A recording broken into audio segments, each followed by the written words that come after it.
Hello students, welcome to my YouTube channel Sahaj classes. तो मैंने जैसे अपने एस्टेट की वीडियो अपलोड की थी तो वहां पे बहुत से कमेंट थे। मैक्सिमम कमेंट के जो रिप्लाई है वो मैंने वहीं पे दे दिए थे।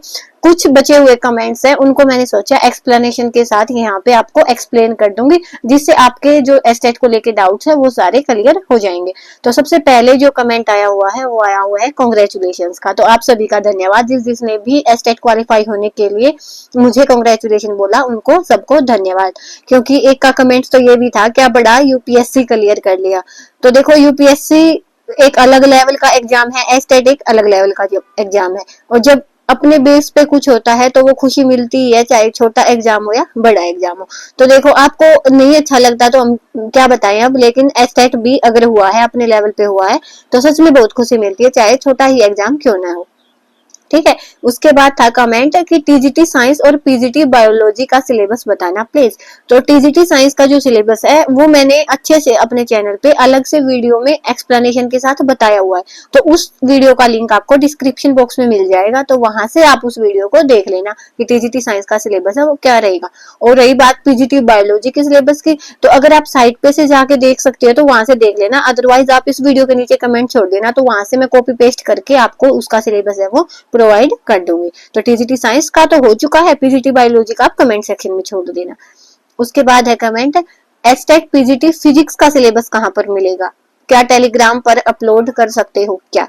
तो देखो एस्टेट पीजीटी फिजिक्स का सिलेबस तो वो भी आपको साइट पे मिलेगा। और टेलीग्राम की बात ऐसी है कि मैं टेलीग्राम का यूज नहीं करती। अगर आपने कोई भी सिलेबस या किसी भी चीज को लेके कुछ भी पूछना है तो आप इंस्टाग्राम पे मैसेज भेज सकते हो, वहां पे आपको जवाब मिल जाएगा। इंस्टाग्राम का लिंक है वो आपको चैनल के बायो में मिल जाएगा। ठीक है।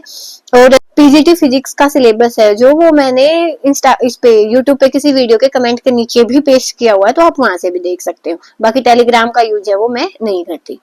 उसके बाद है बीएड फर्स्ट ईयर का एग्जाम हो जाने के बाद सेकेंड ईयर एग्जाम से पहले एस्टेट क्लियर हुआ माना जाता है क्या।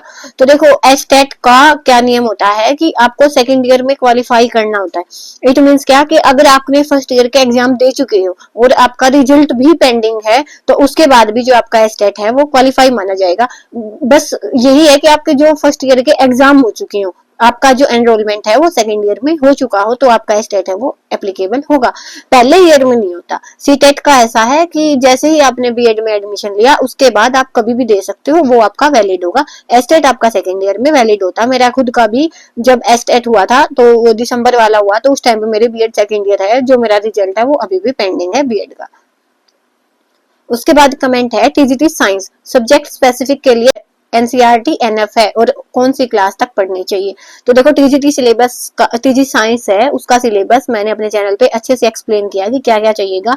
उसके बाद भी देखो मैं बताती हूँ आपको, टीजीटी साइंस में आपको 6 to 10 जो एनसीईआरटी है वो तो करनी ही करनी है, इसके लिए तो कोई वो नहीं है, छूट नहीं है कि आप छोड़ दोगे कोई भी लेसन। उसके बाद 11th 12th में अगर आपको 11th 12th की सभी यूनिट नहीं पढ़नी है तो जिन यूनिट में 11th 12th के जिन यूनिट का जो नाम है वो पहले आ चुका है, टाइटल सेम है, जैसे स्ट्रक्चर ऑफ एटम है एग्जांपल के लिए हमने, तो वो आपकी 9th में भी आती है 11th में भी आती है। तो ऐसी यूनिट जो सेम छोटी क्लास में भी है बड़ी में भी है तो वो तो आपने पढ़नी ही पढ़नी है। तो ये आपको वहां से मिल जाएगा। टीजीटी साइंस का जो सिलेबस लिंक है वो आपको डिस्क्रिप्शन बॉक्स में मिल जाएगा, आप वहां से देख सकते हो। नेक्स्ट जो कमेंट है वो है सिस्टर क्या एस्टेट टीजीटी पीजीटी दोनों एक साथ क्वालिफाई कर सकते हैं। तो देखो एस्टेट टीजीटी पीजीटी दोनों एक साथ क्वालिफाई हो सकते हैं। अगर आपके क्वालिफाई होते हैं तो वो एप्लीकेबल माने जाते हैं। कंडीशन कहाँ पे आती है, जैसे टीजीटी होता है हमारा तो साइंस और मैथ होता है, अगर हम दोनों सब्जेक्ट से देना चाहें तो एक टाइम पे हम एक दे सकते हैं। जैसे टीजीटी का जो ओवरऑल एग्जाम होता है वो एक टाइम पे हो सकता है, तो उस टाइम पे हमारे पास चॉइस नहीं होती। अगर हमारे पास दो सब्जेक्ट हैं साइंस मैथ तो वहां पे हम दो सब्जेक्ट का नहीं दे सकते, वहां पे हम बस एक सब्जेक्ट का दे सकते हैं एक टाइम पे। एक टीजीटी में देना हो या पीजीटी में अगर आप दो सब्जेक्ट का देना चाहो तो एक टाइम पे एक सब्जेक्ट का दे सकते हो, ये कंडीशन है। ये कहीं नहीं है कि टीजीटी पीजीटी आप एक साथ पे क्वालिफाई नहीं कर सकते। उसके बाद है प्लीज टोटली तरीके से बताएं कहां से तैयारी करें। तो ये मैंने चैनल पे अच्छे से वीडियो डाली हुई है, आप वहां से देख सकते हो, टीजीटी के लिए भी पीजीटी के लिए भी। अगर उसके बाद भी आपने नहीं देखी है, देखना चाहते हो तो लिंक आपको वीडियो का डिस्क्रिप्शन बॉक्स में मिल जाएगा, वहां से आप देख सकते हो। उसके बाद है कंप्लीट साइंस कहाँ से करें। तो देखो कंप्लीट साइंस की बात ऐसी है कि आपको कोई भी ऐसा यूट्यूब चैनल नहीं मिलेगा जहाँ पे कंप्लीट साइंस आपको मिले, और कोचिंग वगैरह में जाना है तो वो आपकी चॉइसेस होगी। नहीं तो आप 6 to 10 एनसीईआरटी को लेसन लिख के, उनका सिलेबस लिख के, जो मैंने भी बताया चैनल पे, आपको पता है तो भी ठीक है, वहां से उसको लिख के 1 by 1 जो एनसीईआरटी है ना वहां से लेसन उठाओ। अगर एनसीईआरटी पढ़ने में दिक्कत होती है तो जो यूट्यूब पे वीडियो मिलती है ना एनसीईआरटी लाइन बाय लाइन की, तो वहां से पढ़ लो। एक बार वहां से पढ़ोगे, बाद में खुद से पढ़ोगे तो आपके माइंड में एक क्लैरिटी आ जाएगी। तो ये आपको साइंस खुद से ही पढ़नी पड़ेगी, बाकी अगर आप कोचिंग ले रहे हो तो वो आपकी चॉइसेस है। मैम पीवाईक्यू 10 ईयर के कहाँ से करे प्लीज रिप्लाई। तो देखो 10 ईयर के पीवाईक्यू के लिए मैंने बुक बताई है आप लोगों को, अभी बता देती हूँ। जो टीजीटी साइंस होता है ना उसके लिए आपको बुक मिलेगी आर गुप्ता की, तो वो वाली बुक है, आप वहां से ले सकते हो। बुक है आपको ऑनलाइन मिल जाएगी, फ्लिपकार्ट पे भी मिल जाएगी, और वो इतनी कॉस्टली बुक भी नहीं होती, वो आती है मैक्सिमम 250-300 की बुक आती है, तो वो वहां से आप ले सकते हो। उसके बाद है पीवाईक्यू के लिए कोई बुक बताना दी थी, वही सेम बात है, तो वो आप फ्लिपकार्ट से ले सकते हो, आर गुप्ता की मिल जाएगी। और केमिस्ट्री के लिए अगर आपको चाहिए तो यूथ पब्लिकेशन की बुक आती है, उसमें स्पेशली एस्टेट के लिए नहीं होते लेकिन पीजीटी लेवल के होते हैं, उनमें से आपको बेसिक जो कॉन्सेप्ट है वो अच्छे से समझ आ जाएंगे। उसके बाद है सिस्टर आपसे कांटेक्ट कैसे करें। तो कांटेक्ट के लिए मैंने अपने जो इंस्टाग्राम का लिंक है वो बायो में दिया हुआ है, तो आप वहां से मैसेज भेज सकते हैं, कुछ भी क्वेरी है आपकी वो आप वहां से पूछ सकते हो। उसके बाद पीवाई के लिए कोई बुक बताना दी, तो ये वाला कमेंट पहले हो चुका। उसके बाद है दीदी इसमें कितने इयर्स के पीवाईक्यू होते हैं, क्या कॉमन वाली बुक में टीजीटी पीजीटी पीआरटी तीनों के होते हैं क्या, सॉल्यूशन प्लीज दी बताना जरूर, इस बुक की कॉस्ट कितनी है प्लीज दी बताना। तो देखो यहाँ पे क्या होता है, आपको टीजीटी के लिए अलग लेनी पड़ेगी, पीजीटी के लिए अलग देनी पड़ेगी, और पीआरटी के लिए अलग लेनी पड़ेगी। एस्टेट की मेरे ख्याल में तो ऐसी कोई बुक नहीं है कंबाइंड जिसमें आपको टीजीटी पीजीटी पीआरटी सबके मिल जाए, तो इसके लिए आपको अलग अलग बुक लेनी पड़ेगी। टीजीटी के लिए अलग, पीजीटी के लिए अलग, कॉमन पार्ट की अलग आएगी और सब्जेक्ट स्पेसिफिक अलग आएगी। और रही बात सॉल्यूशन की, तो उसमें आपको मिलेंगे ABCD सॉल्यूशन, बस जो मैथ होता है और जो रीजनिंग होती है वो अच्छे से एक्सप्लेन मिलेगी आपको, सम सोल्व हुए मिलेंगे।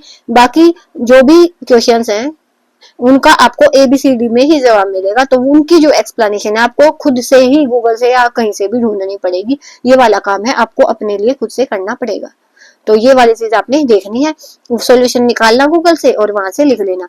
और कॉस्ट की बात है तो वो इतनी ज्यादा कॉस्टली नहीं होती, मैक्सिमम से मैक्सिमम 300-250 की बुक वो आ जाएगी, तो वहां से आप ले सकते हो। उसके बाद है मैम सीडीपी और टीजीटी साइंस के नोट्स प्रोवाइड करो। तो देखो टीजीटी साइंस की बात ऐसी है कि टीजीटी साइंस में को एनसीईआरटी से ही पढ़ना पड़ेगा, क्योंकि नोट्स होते हैं वो सबकी अपनी लैंग्वेज होती है, क्या पता मेरे नोट्स हैं वो आप लोगों को समझ आए या नहीं। अगर फिर भी आपको पीडीएफ चाहिए तो वो आपको मिल जाएगी, आप कमेंट सेक्शन में कमेंट कर सकते हो, या तो इंस्टाग्राम पे है वो मैसेज भेज सकते हो, तो वहां से आपको मिल जाएगी। सीडीपी की भी मिल जाएगी, टीजीटी साइंस के भी जितने लेसन मैंने बनाए हैं वो सब मैं आपको वहां पे भेज दूंगी, तो आप वहां पे पूछ सकते हो। उसके बाद है मैम एस्टेट में न्यूमेरिकल कितने नंबर के आते हैं और ऑर्गेनिक केमिस्ट्री कितने नंबर की आती है। तो देखो एस्टेट में न्यूमेरिकल की कोई फिक्स वैल्यू नहीं होती कि कितने मार्क्स के न्यूमेरिकल आएंगे, और ना ही ऑर्गेनिक केमिस्ट्री की होती। आप ये मान के चल सकते हो कि 3 केमिस्ट्री होती है, फिजिकल, इनऑर्गेनिक और ऑर्गेनिक, तो तीनों ही इक्वल मार्क्स की आएंगी। तो यहाँ से आप अंदाजा लगा सकते हो कि 20 से 21 मार्क्स की आपको ऑर्गेनिक मिलेगी। और रही बात न्यूमेरिकल की, वो ज्यादा नहीं आते, आप पीवाईक्यू से देख सकते हो मैक्सिमम से मैक्सिमम 4 to 5 मार्क्स के हैं, वही जो न्यूमेरिकल आते हैं, बाकी तो सीधी एक्सप्लेनेशन बेस्ड क्वेश्चन होते हैं, तो वो आप पीवाईक्यू से अंदाजा लगा सकते हो। तो पीवाईक्यू मस्ट है इसके लिए, एस्टेट के लिए। उसके बाद है मैम पीजीटी केमिस्ट्री के बारे में बताएं कि एनसीईआरटी और प्रीवियस ईयर्स क्वेश्चन से सिलेबस हो जाएगा या कोचिंग की नीड होगी, आपकी स्ट्रेटेजी वीडियो ऑलरेडी देख ली है। तो देखो पीजीटी केमिस्ट्री के लिए आपको एनसीईआरटी के साथ साथ पीवाईक्यू अच्छे से करनी है, तो इसके बाद अगर आप इन सब चीजों को अच्छे से करोगे तो कोचिंग की नीड आपको नहीं पड़ेगी। मैंने खुद किया है तो कोचिंग की नीड आपको नहीं पड़ती। बजाय ये है कि इसके लिए आपको क्या करना है कि जो भी आपके पीवाईक्यू हैं उनको विद एक्सप्लेनेशन अच्छे से पढ़ना है, उनको याद नहीं करना, उनको समझ के चलना है, और जो क्वेश्चन आया है ना उस क्वेश्चन की बजाय आपको उस टॉपिक को अच्छे से पढ़ना है। जैसे एग्जांपल के लिए ब्लॉक से क्वेश्चन आता है कि एक में जैसे कौन से ब्लॉक का एलिमेंट होगा, अगर हम 117 के बजाय 119 ले ले एलिमेंट का एटॉमिक नंबर, तो वो कौन से ब्लॉक में होगा, तो ये वाला क्वेश्चन लगभग हर बार आता है। तो ऐसे आपने हर क्वेश्चन को पकड़ना है और उसके एक्सप्लेनेशन को लेके चलना है, ठीक है। बाकी कोचिंग अगर आप अपने लेवल पे लेना चाहते हो तो वो आपकी चॉइस है। अगर आपने इतना सब अच्छे से करोगे तो वो कोचिंग की नीड नहीं पड़ेगी। अगर कोचिंग भी लोगे तो भी पढ़ना तो खुद से ही है ना, तो इससे अच्छा है कि आप अपने लेवल पे ढूंढोगे चीजों को तो आपको ज्यादा टाइम तक याद रहेंगे। मैम पीजीटी केमिस्ट्री की प्रिपरेशन के लिए पीवाईक्यू और क्वेश्चन थ्योरी स्ट्रेटेजी बता दीजिए। तो ये हो चुका कमेंट, ऐसा ही सेम कमेंट पहले आ चुका। बाकी वीडियो है वो आपको उसका लिंक मिल जाएगा डिस्क्रिप्शन बॉक्स में, तो आप वहां से देख सकते हो। जैसे मैंने बायो का सिलेबस अपलोड किया था तो वहां पे कमेंट था मैम इतना सफिशिएंट है क्या बायो का सिलेबस। तो देखो वहां पे बायो का सिलेबस जितना भी मेंशन है टीजीटी साइंस के लिए तो वो इतना एनफ है। अगर आपने वो अच्छे से किया है तो आप इजीली जो टीजीटी साइंस में जो भी बायोलॉजी आएगी, लेकिन पढ़ना आपने अच्छे से है और जितने टॉपिक मेंशन है ना उनका हर टाइप का क्वेश्चन आपने करके देखना है। तो वो वाली जो बायोलॉजी है, वो वाली जो फिजिक्स है, वो वाली जो केमिस्ट्री है, सब एनफ है। इसके साथ ही जो सिलेबस है वो मैंने हर चीज का एक्सप्लेन किया है चैनल पे, तो उन वीडियोस का लिंक भी आपको डिस्क्रिप्शन बॉक्स में मिल जाएगा, तो वहां से देख लेना। तो मेरे ख्याल में जितने भी कमेंट्स है मैंने सबको अच्छे से एक्सप्लेन किया है। उसके बाद भी अगर आपका कोई भी कमेंट बचता है, तो अगर कोई भी डाउट बचता है तो आप कमेंट सेक्शन में पूछ सकते हो, तो वहां पे आपको उसका जवाब मिल जाएगा। मैं ज्यादा से ज्यादा जो कमेंट है उनके रिप्लाई करती हूँ वहां पे। उसके बाद भी मैंने सोचा कि सबके डाउट, मन में कुछ ना कुछ डाउट होते हैं, तो मैंने इसलिए सोचा वीडियो बनाई जाए। अगर इसके बाद भी कोई डाउट बचता है तो आप कमेंट सेक्शन में दोबारा से पूछ सकते हो। नहीं तो नेक्स्ट वीडियो में मिलेंगे किसी भी नए टॉपिक के साथ। तब तक के लिए धन्यवाद।